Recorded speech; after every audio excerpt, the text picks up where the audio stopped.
Cinema e transexualidade. O Curta em Cena de hoje aborda o tema pela ótica de dois filmes.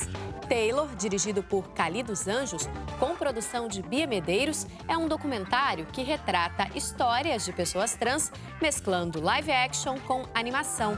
Já o curta Transcrição, de Yuri de Carvalho, apresenta a inquietação de uma escritora transexual e suas memórias.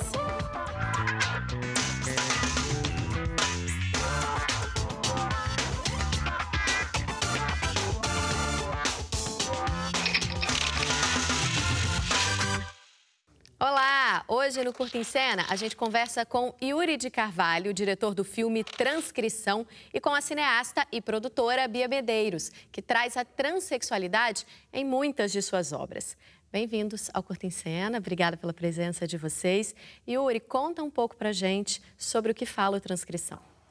Então, o Transcrição, ele é um filme que retrata uma mulher travesti de aproximadamente 40 anos e que ela tem um desejo de ser escritora, né, a partir de lembranças, a partir de memórias que ela tem com a mãe dela, né? Então, ele aborda a transexualidade, mas de uma maneira mais lúdica, né? Então, o filme ele tem uma poesia atrás que vai guiando todo o filme, e ele vai tratar específico de travestis e transexuais negras de favela, como que as pessoas negras, como que as mulheres negras, elas podem sonhar em ser outras coisas que não coisas que a própria sociedade diz para ela que ela tem que ser, né? E aí o filme ele nasce a partir disso, né? Mas foi feito para o Festival 72 Horas, onde o festival ele também tinha um cunho de trazer o desafio de fazer um filme em 72 horas. Foi a partir desses processos que nasce o Transcrição, que é esse filme que tenta mesclar essas coisas todas assim, através da poesia.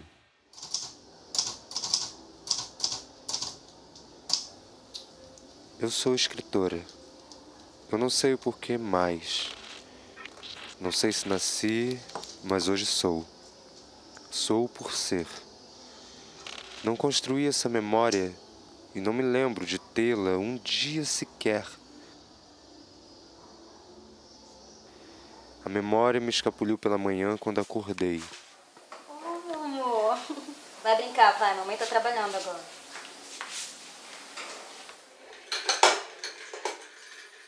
Foi um devaneio que poderia ser um sonho e foi interrompido por um estilhaço barulhento no meu sono. Nenhum outro sono da cidade alta foi despertado. Lá ninguém é acordado. No sonho de quem nasceu em berço engomado, o dilema é não seguir os sonhos que seus antepassados, parentes, com todo o seu laço sanguíneo, decidem implementar para eles. Você tá achando o quê? Bora.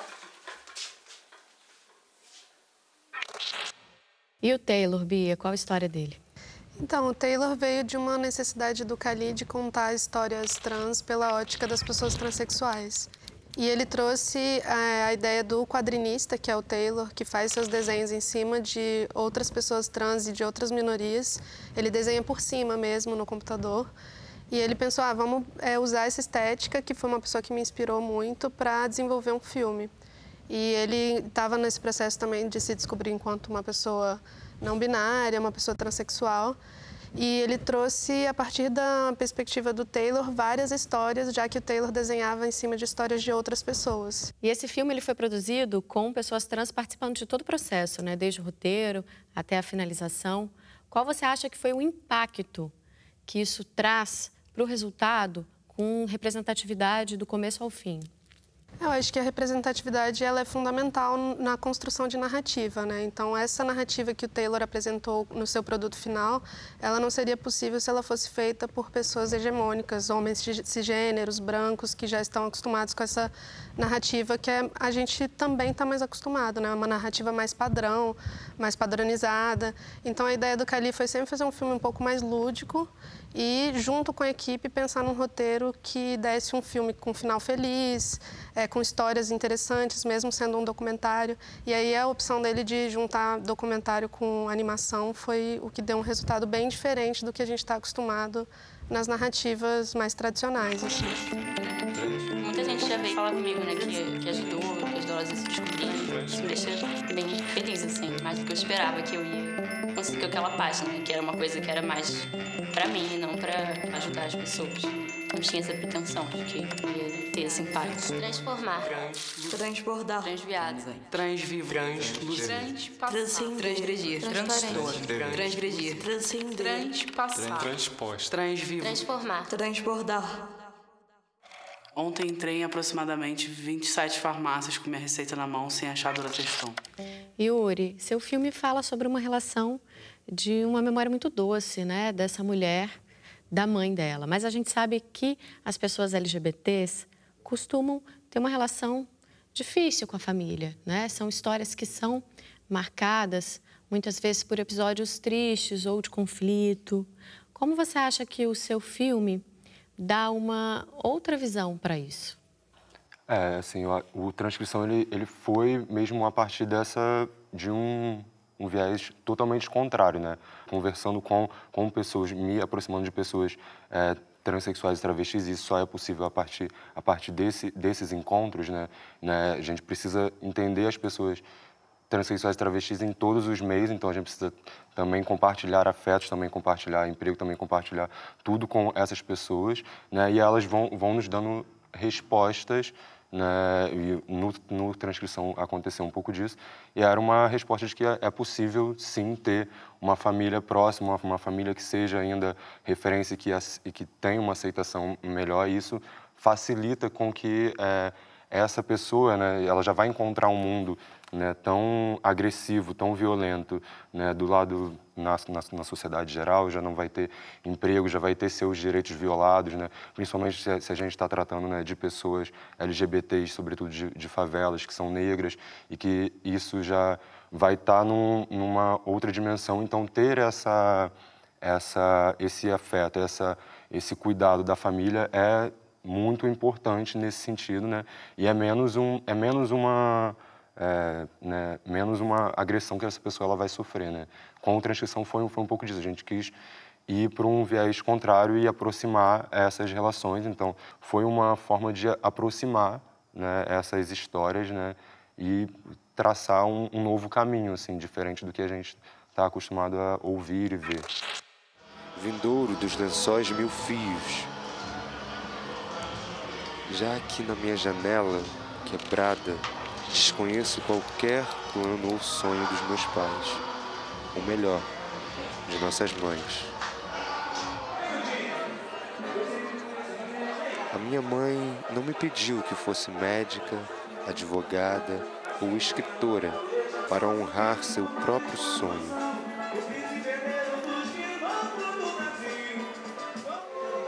Ela algum dia falou que eu tinha que ter um emprego. Um dia, com certeza, ela sonhou para mim que tivesse uma profissão. Mas ela não me contou no vasto café da manhã com pão e manteiga.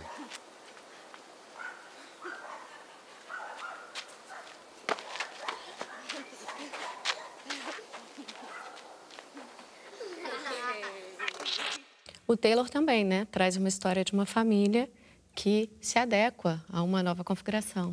A história do Bernardo é uma cerejinha do bolo, assim, do filme pra gente, porque foi uma pessoa que a gente conheceu nessas entrevistas, né? O processo do filme foi pegar a melhor história daquela pessoa.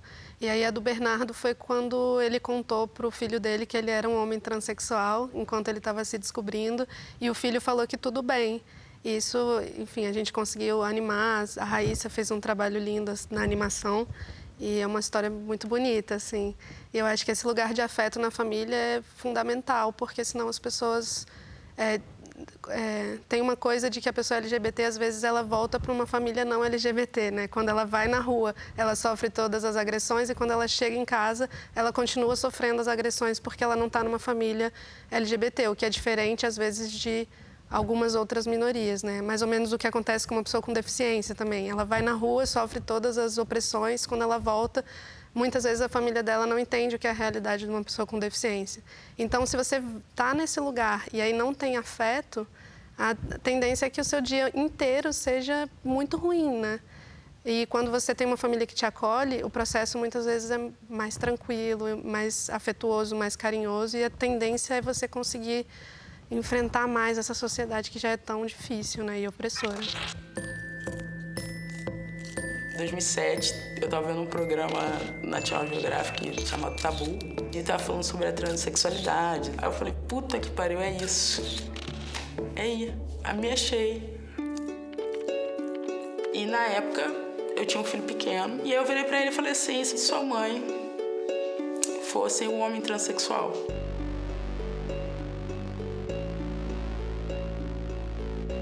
aí ele parou, me olhou e falou, você tá feliz?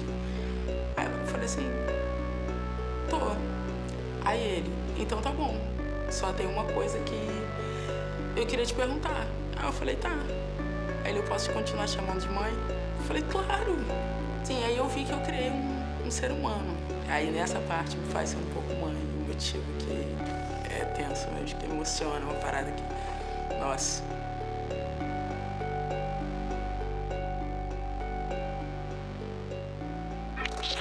Os dois filmes, eles trazem pessoas trans almejando coisas diferentes e perseguindo sonhos que estão fora, né, do estereótipo que a maioria das pessoas enxerga as pessoas trans.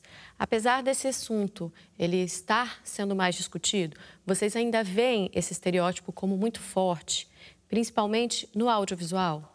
No audiovisual total, assim, né? Na verdade, por conta dessa falta de representatividade e dessa, não falta de representatividade, mas falta de absorção do audiovisual sobre outras pessoas e outras possibilidades, né?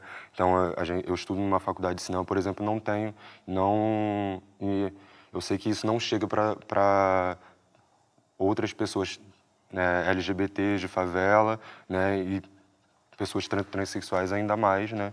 Não tem, mas muito porque essas pessoas elas não conseguem chegar a ter esse acesso porque elas não, a vida escolar é muito difícil, aí a vida vai acumulando uma série de empecilhos que não permitem que elas cheguem a cursar uma universidade, né? E a gente vê agora uma retomada, eu acho, dessas pessoas, né? Uma gana de buscar isso, né? E a gente tem vários projetos que vão tratar sobre Casanem, né? Preparanem, outras iniciativas que vão fomentando e ajudando, né? E construir, são iniciativas construídas, né?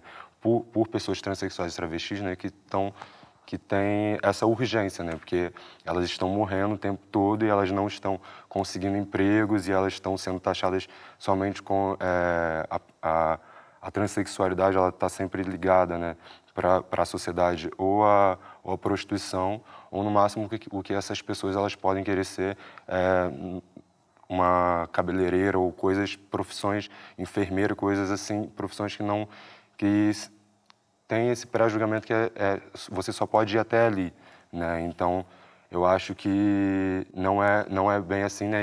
E existem vozes querendo mostrar outros discursos, né? Então, a gente precisa o audiovisual precisa estar atento para isso, inclusive a gente precisa receber, né? E entender que a gente está fazendo outro tipo de cinema, que não um cinema europeu, um cinema americanizado, coisas que não tem muito da gente, né? E a gente pode construir outras formas de fazer cinema, né? Então, eu acho que as pessoas trans são, sim, representadas no audiovisual, ainda em estereótipos, mas eu acho que isso tem muito a ver com a empregabilidade, assim, porque as pessoas trans não estão presentes na narrativa, elas não são técnicos de som, não são pessoas que estão operando câmera, não são diretores nem roteiristas. Isso tem um impacto direto em que tipo de narrativa que fica no final, sabe? O que você assiste na televisão, quais são os curta-metragens que estão sendo produzidos.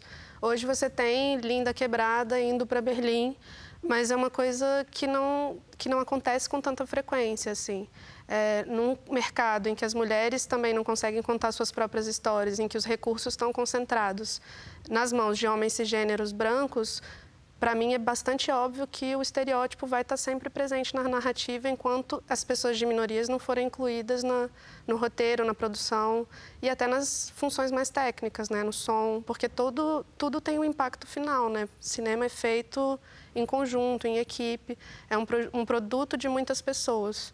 E se todas essas pessoas vêm do mesmo lugar, se todas essas pessoas estudaram em colégios particulares, foram a faculdades particulares, para mim é óbvio que o impacto vai ser mais ou menos parecido, narrativas parecidas, do mesmo lugar. Então, misturar isso tudo é fundamental. Mas você só consegue misturar se as pessoas tiverem emprego, né?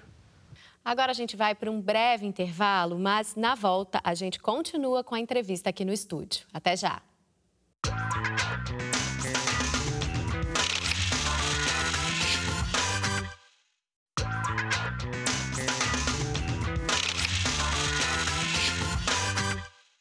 Estamos de volta com o Curta em Cena, que hoje está falando do tema da transexualidade. E a gente continua a conversa com Yuri de Carvalho e Bia Medeiros. Yuri, o seu filme tem um detalhe, que é aquele post-it na máquina de escrever da Beatriz. Fala um pouco sobre esse detalhe. Na verdade, isso era um dos desafios, né? Era uma frase pressuposta por um dos desafios do 72 Horas, que é esse festival. Ele coloca três desafios e um deles a gente tinha que incluir a frase você pode fazer o que quiser, basta levantar e sair, né? Isso no roteiro a gente mudou ali em cima da hora, né? E como a gente estava tratando de uma escritora, né, se passava tudo ali dentro da casa dela, era uma coisa bem íntima, né? E tinha essa frase, a gente colocou ela próxima, a gente deu um destaque para ela no determinado momento do filme, porque a gente achou que encaixava com essa coisa do sonho e do que uma pessoa, né, uma mulher travesti, ela pode querer se tornar ser, mesmo com 40 anos, mesmo com a idade que for. E era meio que um encorajamento, assim, né? Uma forma dela dizer para ela mesma, era um auto-reconhecimento, assim, também, né? E como que ela podia dizer para ela mesma, olhar para aquele post todos os dias e levantar e sair e enfrentar os leões que ela ia ter que enfrentar pelo mundo, né? Enfim, era um pouco disso. E era um pouco também, isso foi construído junto com as pessoas, né? E aí isso também é muito, eu acho que traz também um pouco do que é a Kathleen, né? A pessoa por trás, a pessoa mesmo sem a personagem, né? Ela é um pouco dessa mulher que precisa levantar e sair, que é da Baixada Fluminense e que enfrenta as coisas, os corres do dia a dia, mas que quer ser atriz e que vai em busca dos seus sonhos. Então a gente está o tempo todo reafirmando no filme essa possibilidade de outros sonhos, né? Dela poder ser o que quiser. Mas sou escritora. Eu não sei porquê. Só sei que sou. E se algum dia a coragem de ser escritora me deixar, eu conto pra ela. Ou escrevo, né?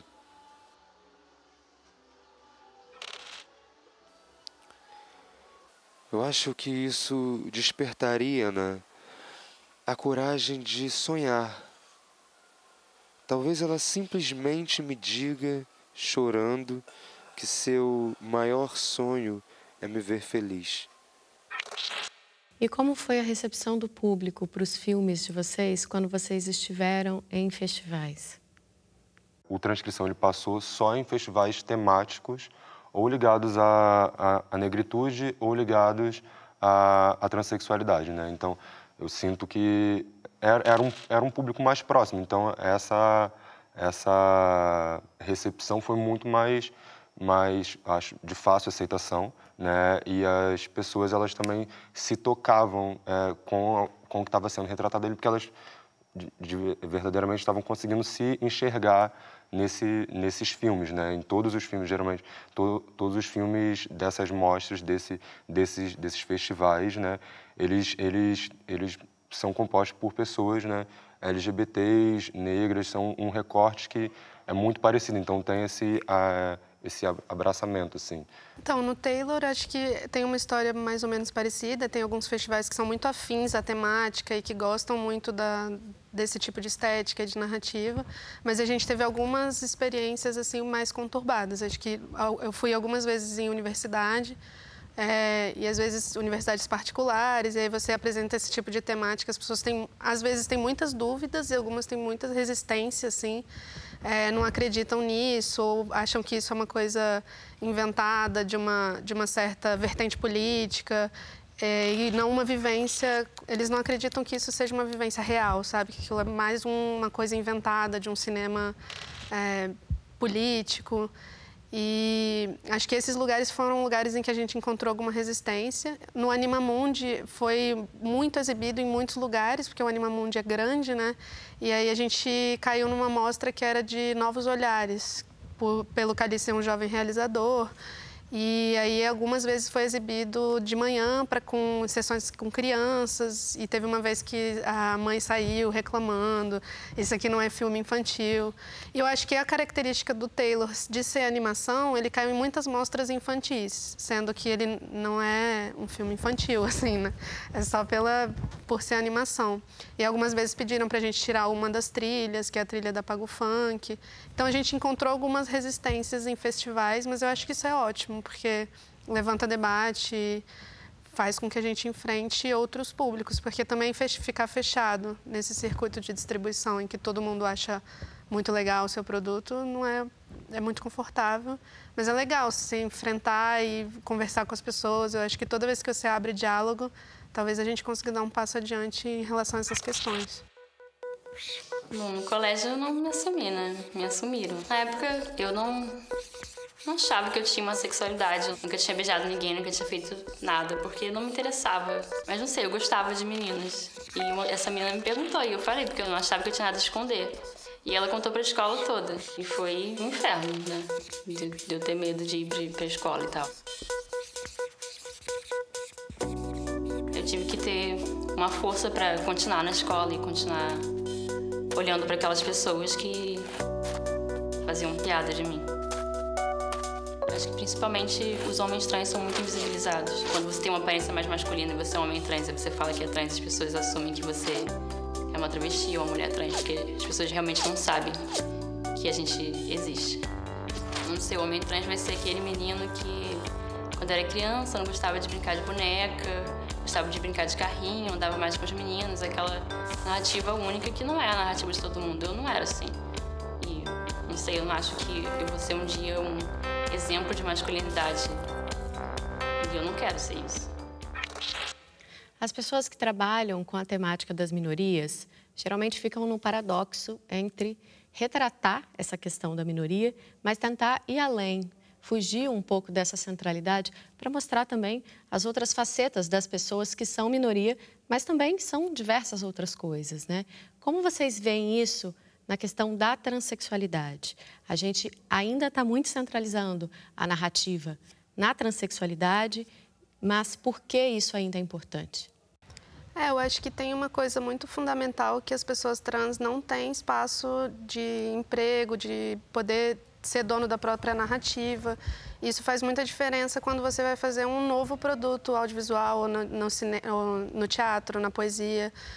A tendência é você fortalecer as suas questões ali de minoria para poder sair desse casulo, né? Mas eu acho que a partir do momento que a gente aprofunda todas essas questões, a tendência é que a gente veja pessoas trans que sejam vilões, comediantes, galãs. Falar dessa questão da transexualidade tem contribuído, na opinião de vocês, para mudar a forma como a sociedade vê essas pessoas? Eu acredito que sim, né? E a gente... Só que é o que a Bia falou, a gente tem que ocupar outros lugares também, né? Então a gente tem que sair, a gente está saindo da nossa zona de conforto, tentando ocupar, ampliar, levar a discussão para as nossas famílias, então para as escolas, para as universidades, enfim, fazer com que esse com que o nosso discurso não morra ali, né? Fazer com que ele consiga ligar, inclusive a gente está aqui nesse encontro, a gente conseguir promover mais encontros entre esses, né? Entre a gente também, mas também ir até o cara cis branco bater lá na porta dele, falar que a gente está morrendo, que a gente precisa de emprego e que a gente... Então, discutir isso em outros lugares, né? Ampliar a discussão. E o cinema traz, eu acho, um pouco disso, né? Com a nossa experiência de fazer com que isso não morra ali, né? É importante que a gente se coloque, que enquanto pessoa LGBT, enquanto pessoa preta, a gente se coloque, né, o tempo todo para que, de fato, a gente não vai escutar isso Hoje em dia a gente tem ganhado uma ascensão na mídia, né? Mas também que ponto que está isso, né? Qual tipo de... a gente é um produto ou as pessoas estão realmente preocupadas com a gente, né? Que eu acho que é bem a diferença entre visibilidade e representatividade, assim. A visibilidade está aí, tem muitas pessoas LGBTs que estão ganhando espaço na mídia, mas qual a diferença de ter um produto que está com pessoas trans na capa do CD, do que for, do produto, e quantas mulheres cis, negras ou brancas estão empregadas naquela empresa, naquela marca.